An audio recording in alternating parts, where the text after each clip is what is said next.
Hi guys, welcome back to Beautiful Jungle. I'm so happy you're here with me today. Today we have a lot of things we need to get done in the garden today, including planting our onions, garlic, carrots, but it's a trick with the carrots I'm going to show you guys. But first, I have something to tell you. It's a little funny.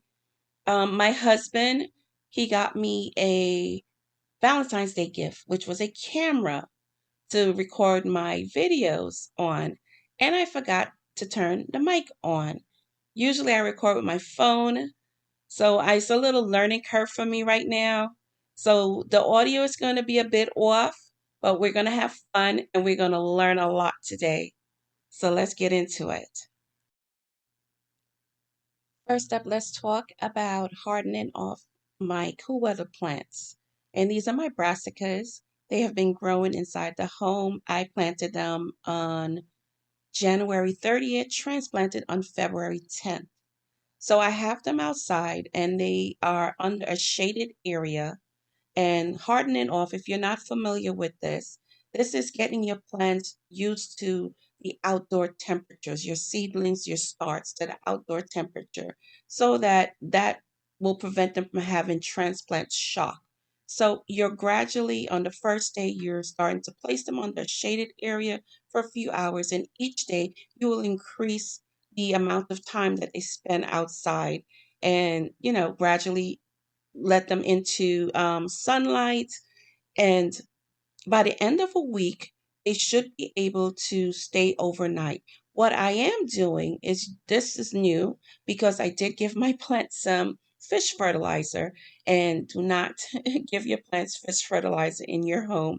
I have a video of different fertilizers that you can give your plants in home. I will link that video in the description box for you.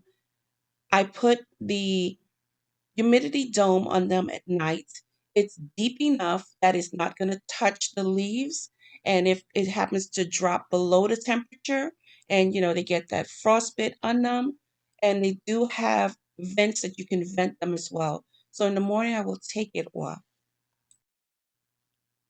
I had already amended my soil with mushroom compost and Job's organic all-purpose fertilizer, which is a balanced NPK of 444, gives your plants an equal amount of nitrogen, phosphorus, and potassium.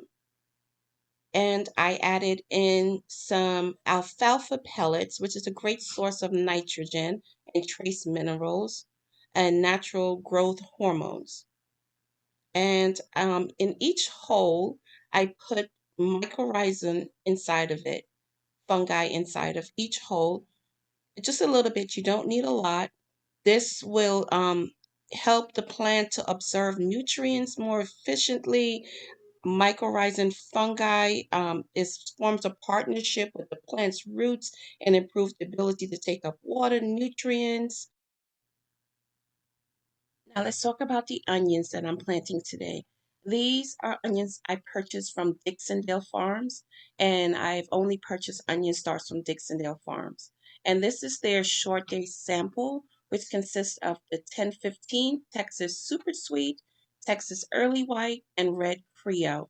This is perfect for Zone B, 8B that I'm in because we're planting short day, and my zone is zoned for short day onions. Now, when planting your onions, spacing is important, but if you've been here, I don't too much pay attention to spacing. I try to pack as much as I possibly can in my raised garden bed because I'm growing with raised garden beds and I'm growing in a small space as well in my backyard. But the spacing is 6 inches apart and 1 inch depth. And that would be the first notch on your finger. Now, the way I plant my starts, any starts that I transplant into my garden, I will take soil, put them in their hole, take the soil, pinch the soil around the stem with my thumb and my index finger, and then I will press down to close up any of those air pockets. Then I water after to settle any soil around the plants. And then I mulch. And this year I did a lot of mulching last year, but I used straw mulch. And actually it was seed straw mulch. This year I'm using strictly wood mulch because I've seen the benefits of using wood mulch. It breaks down in your soil. It adds organic matters back to your soil. So this year that's all I am using. And a little tip, I know this because this is what happened last year with me. At the end of the season, I had to pick up some more bags and add into my supply. So I went to my box store. I either was Home Depot or Lowe's, one of those two, and they had bags, but the bags were open and ripped. So I needed mulch, so I got the mulch, and when I took it up to pay for it, I got a discount. So if you go and you have see a bag that's open, get a they do offer plastic bags. You can get a plastic bag, put them inside of the plastic bag, and they will give you a discount for those bags.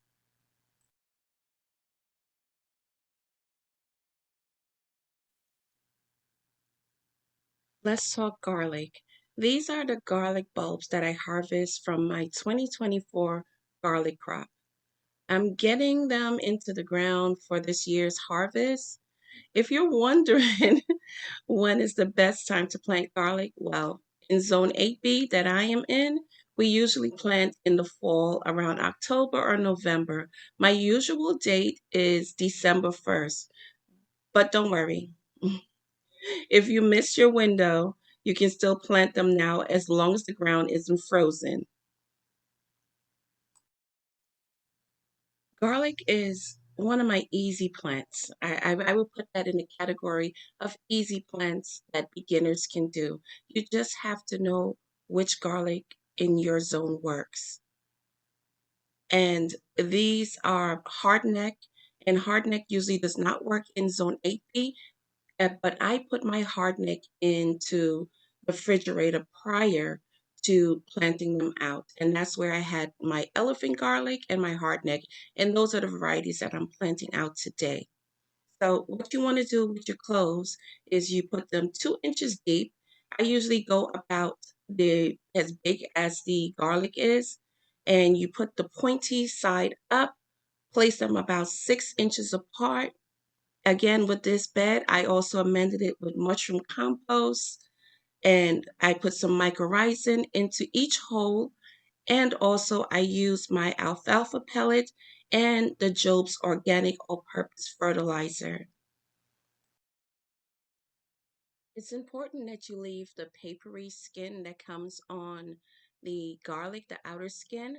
That that acts as a protective barrier against soil-bound diseases, and it helps with rot. It allows your cloves to establish good roots properly before fully exposing itself to the soil. After I planted my garlic cloves, I added mushroom compost on top of them, and I did not add any mulch to this because it is not winter time, so I don't expect them to freeze. So I didn't add any mulch. I will add mulch once I see those green. All right, let's talk carrots. I need to thin out my seedlings, and usually I'll clip the tops to thin them out. But with the current food prices, today I'm going to show you a way to increase your harvest by transplanting the extra seedlings rather than clipping them off. So instead of clipping the extra seedlings, I'm gently pulling them up with as much root as possible, and then I'll transplant them to another spot in the garden. Well, I transplanted it to a open area in that same bed, and I did transplant some into my green stock. I'm growing two varieties of carrots, actually three, rainbow carrot and the regular carrots. And we did plant these together last year. And I am also growing the Persian round carrots as well. I did transplant those too. Make sure you water well after transplanting, and your carrots will have more space to grow big and strong. By transplanting, you're essentially doubling your carrot harvest from the same seeding, which is a great way to make most of your garden space and most of your garden food. And especially when food prices are on the In this tub, I planted my small onion starts, the ones that didn't have such a large bulb on them. So these, I didn't do much of a spacing because I'm going to use these mostly for green tops, where I can dehydrate them and use onion top powder for seasoning. Our carrots that we thinned out by simply transplanting them to increase our harvest. I don't know if I mentioned that I also put mycorrhizin in the ground in each hole just to help and give that the carrot roots a little jump start. Once they start to grow up a little bit more, I'm going to mulch them over.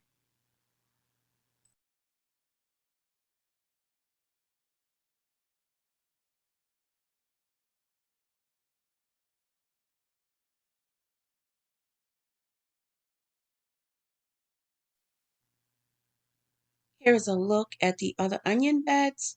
I have four onion beds, and my smaller onions are inside of the gray tub that we will use for green tops. If they get a bulb on them, that would be awesome. Also, I planted out some of my Persian carrots, the round carrots, in my green stock as well. If you want to, you can plant the regular sized carrots in here because the pockets that they're growing in are so deep. So the regular carrots can absolutely be planted in here, but I had enough space in the bed that they were in to plant. All right, so that's it for today's planting and getting our garden prepared for the spring.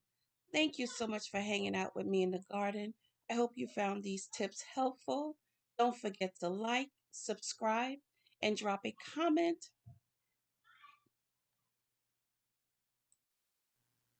Letting me know what you're doing in your garden this spring, if you're growing on a raised bed or if you're growing in containers. Thank you so much. Oh, and thank you so much for bearing with me on the audio today. I promise I'll get it right next time. See you in the next video. Have a blessed day, everyone.